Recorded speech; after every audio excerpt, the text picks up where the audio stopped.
What's going on, everybody? Welcome to another video with Average Guys Gaming. My name is Michael, and we are doing a little bit of a different video here.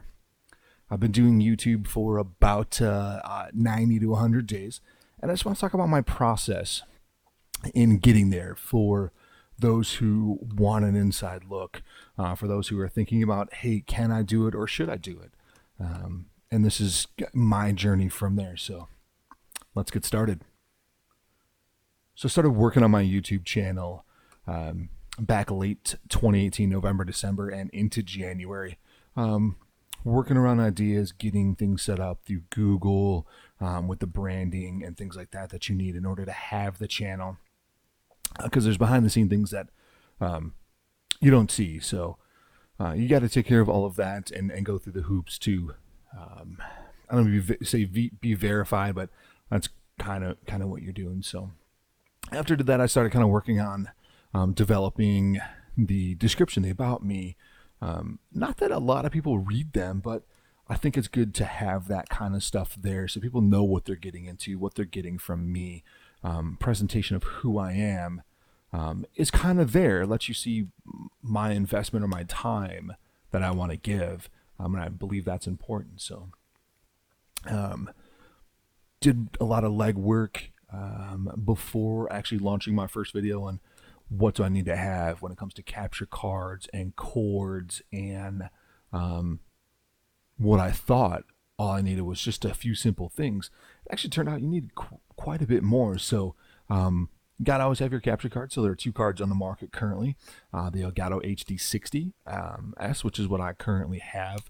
It's a mobile card. I chose that one versus the 4K version, which is an in-card card. It basically goes into your PC. Because if I were to get an opportunity to go somewhere, I want to be able to record content, and grabbing my card on my laptop, it's faster than trying to rig up a GoPro or something like that. So the other card, which is on the market, which is a new card, is by Razer, which is called the Ripsaw. Both are comparable in price. I haven't used the Ripsaw, but I did watch somebody do a review on it. And it does have a couple of different bonuses. I won't go into that again because I haven't used it, but take a look out there and you can see those comparisons from it. So once you've gotten past your capture card, then your thought process, what are you doing? Are you doing primarily solo content? Are you doing online with your friends? Are you chatting with people from there? So once you've decided that, for myself, I do both, obviously solo content and content with my brother. So I needed some extra cables. I needed the Elgato ChatLink cable, which lets me hook up the headset so that you guys can hear the chat audio and the game audio between my brother and I. And that's not just it. I mean, once you've gotten that decided, there is things you have to change in your PlayStation or even in your Xbox to get that audio to go through to make it work. Obviously, with PlayStation, it's a little bit more difficult because the way it's programmed. Any headset, 35mm jack headset that goes in, turns off the audio options, etc., etc. Actually, Elgato has a nice video on do you need the chat link and how it's good for, but it doesn't go into the actual setups of changing that for you. And I've actually added some things to my setup since my original. My Xbox has a Astro mixed amp headset, and I don't need any extra stuff because of how it's hooked up. It just automatically does it for me. So thinking about long-term investments or long-term goals, I probably would have spent the money out of the gate on the Astro headset and skipped the ChatLink cable altogether, even though the ChatLink cable wasn't a much. It was $20-25, and I bought what I call a Jimmy rig set. I bought some extensions and some splitters for a backup because I saw that people's review of the ChatLink cable was poor, so I wanted a backup plan. So the $35 or $40 I spent on cables, I could have put that into buying the Astro headset that I did then and saved a little money up front from there. But that's neither here nor there. So yeah, and then once you've gotten that decided and gotten things set up, it's really on to the next setup. Obviously, you've got your headset from there.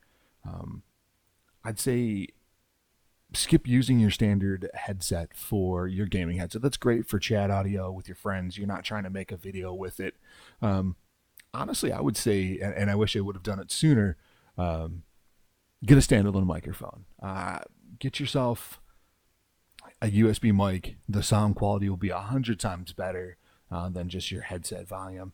And I did get one. I appreciate a friend who hooked me up on that. And it's made my video quality, I think, a whole lot better when it comes to the sound quality versus the first, probably the first 5 or 6 videos easily that I put out were all done with a gaming headset that I got from MSI, which is part of my gaming rig. So, and they're out there. I mean, you don't have to get a Yeti Snowball or, something like that, but go to Best Buy, get you a cheap, $25, $35 USB mic. It'll work. And honestly, if you're going to spend the money on it, I personally am all about saying, do it once. Get yourself a decent one. You can get a Yeti Snowball for $100. Get you either a table to set it on, if you're not trying to have it on a boom arm or anything like that, and go from there. It'll help your quality along the way. So the next part of this we're going to get into is going to be obviously the creation of your channel, but that's the wrong wording. It's when you're starting to come with content. You've got to pick when, where, and how. Jumping into it just freeform or into the deep end just isn't working. And I did that myself, trying to balance a lot of things. And myself, I've got a full-time job. I wish YouTube could be my full-time job, but you gotta walk, you gotta crawl before you can walk. So we're in that crawling stage, and I appreciate everybody who's subscribed to the channel. It helps me out. I definitely appreciate it. So hats off to you guys for pushing me along the way. So again, so when it comes to content, consistency, picking a time of when, where, and how to do it is appropriate. Not just posting your content. As I see, there are a lot of people who post every day at a certain time, which is good because doing my research, consistency matters because my brother lives on the East Coast, but I may have a guy who watches my channel, likes my content, and that's what he watches with his morning breakfast at 7 a.m. Well, if I'm not having my content ready for him at that point in time, he's going to find somebody else to watch. So, but you also got to have consistent time to actually make your content, edit your content. Not everybody is going to post. Not everybody, as far as I know, and I haven't talked to anybody on, YouTube, some of these bigger guys, about their process. I would love to pick some guys' brains and really get into it, especially as a newer person. But you can't make, edit, and post content all in one day. It's just not something you're going to do. I would say a Twitch stream is a Twitch stream. But when you're making content, there's a thought process that goes into it. What are you going to make? How long are you going to do it for?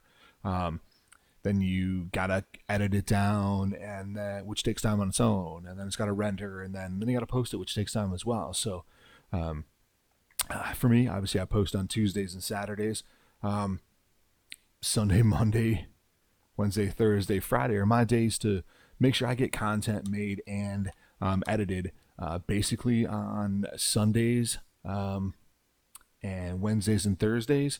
That's the days I make my content, especially the weekends. It's nice to have the ability to make content on a day I'm not trying to work as well. Again, I work a full-time job, so I squeeze this in after that to go from there. So I get my content recorded and set up, and then either later that night I'll go ahead and get it edited, because then at that point then it's ready. Especially if it's a Sunday, I can record content early in the day, record a lot of content actually, and then edit it down from there. If not, then it's a Monday after work, and then I'm posting, getting it ready to post for a Tuesday, get it loaded and things like that. And then I never thought about it until doing more research. Screenshots matter. Your thumbnails make the biggest difference, and the title. You want something that's going to be to the point, what it is, what you're doing, um, and being consistent about it. Because obviously, say for instance, my F1 2016, people want to know, one, what you're playing, what you're doing while you're playing, and kind of why they should watch. So for me, I started with F1 2016, career mode season 2, what track I'm at, and then a catchy, kind of a catchy, I don't want to say hook, but that's kind of what it is. Like, hey, you're interested because you're looking at it. Now let's get you to watch it. It's usually something that happened in the race, that gives me that title, and then I kind of go from there. Use my tags for what they are as well, because people sometimes only search things like, hey, I want career mode, or I want Canada, but they're not necessarily looking for a Canadian video game race. They may be looking for something else, but maybe they see it and watch it, so that helps. So yeah, and then the last point I think to cover is I'm going to call it the rush. That constantly wanting those milestones to come, that rush of I want it, I want it, I want it. And you can go out there and look at it. If you start a channel, you'll see it all the time. Hey, get 100 subscribers in a week, get 1,000 subscribers in a month, hit 10,000 in 3 weeks. People have done these videos on trends of how to do it and things. And I'll be honest, in the genre that I'm in with video games, it's a full pool. So I'm swimming in the shallow end with a lot of other people and waiting to be found to be big. And I know and realize that nothing comes overnight. So if you're looking at the videos to try to hit those milestones and get rich quick, it's probably not going to happen. If you can do it, hey, great. Hats off to you. But patient is the thing. My first month of doing YouTube, probably even longer, I was hung up on the analytics of who's watching my videos, and not say who, because you can't see that, but how many people are watching, how much time is people putting into watching my videos. Because when I think about myself, I like the longer videos because I'm usually doing something else. I'm multitasking, I'm cleaning, or I'm balancing a budget, or writing stuff out, or I'm just looking to be entertained, and I hate changing videos every 5 or 6 minutes. It's annoying to me. So I like the longer 20 to 40-minute videos, because then I can just sit down and watch and be entertained. So that's where I aim at. But staring at my own analytics drove me bonkers, because I'm like, I want more. I want people to see me and find me. And being in a channel, I have to realize that that's not going to happen. I've got to wait my time and wait for that time to show up. It's like any sport. You don't get to NASCAR or to F1 or to the NFL by playing Pee Wee or running go-karts. You got to start there and then work your way up. So, and that's what you got to do. You got to find time to get yourself out there. Your friends and family are going to help, but using your social media, Twitter. I don't have an Instagram. I've got a Snapchat, but it's my own personal one. So being patient and putting it out there as much as you can will help get that found. So, I mean, being patient. You can't stress over, oh my God, I only got 2.5 minutes of views this week because no one watched my videos. Because people have lives, but the more that you do, the more consistent you're going to be, the more algorithms are going to pick you up, et cetera, and put you over at the top. So if you're looking to get into it, or you're just looking at the side point, it's a lot of dedication, a lot of time. And I mean, personally, I underestimated what it would take to do with this. As I keep sitting here and making videos and doing things like this. This is obviously an unplanned video, but something I wanted to talk about and get out there. I'm always looking at ways to make my operation better, how to make my experience that much easier, so that the content I give to you guys is that much more entertaining. Nothing worse than trying to get a hookup so I can do chat stuff with my brother on my PS4 and forgetting to hook a cable up, or forgetting to change a setting. yeah, so small things will drive you crazy, and that's the analytics and the subscribers and things like that.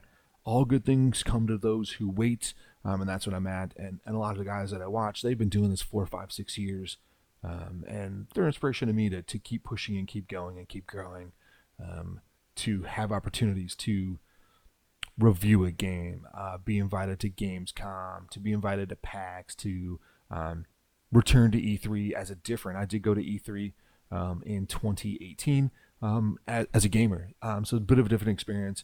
It's an interesting venue. Obviously, I went last the year PlayStation was there. It's a little different now, but to go back as an industry individual, I'd have a little bit more access to developers and things like that, and ask a little more questions. So, be an interesting side. But ultimately, the channel is about just showing my passion for what I love to do and what I have loved to do as a kid. Even now in my late 30s, it's something I enjoy.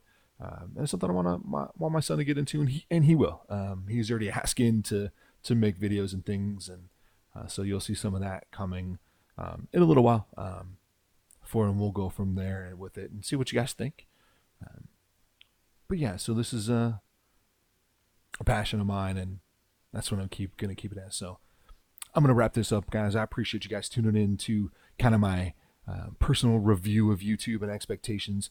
Comments, concerns, questions, please go ahead and leave those in the comment section. Let's get a like on it. And if you haven't done already, please go ahead and hit that subscribe for me. It helps me out more than you can possibly know.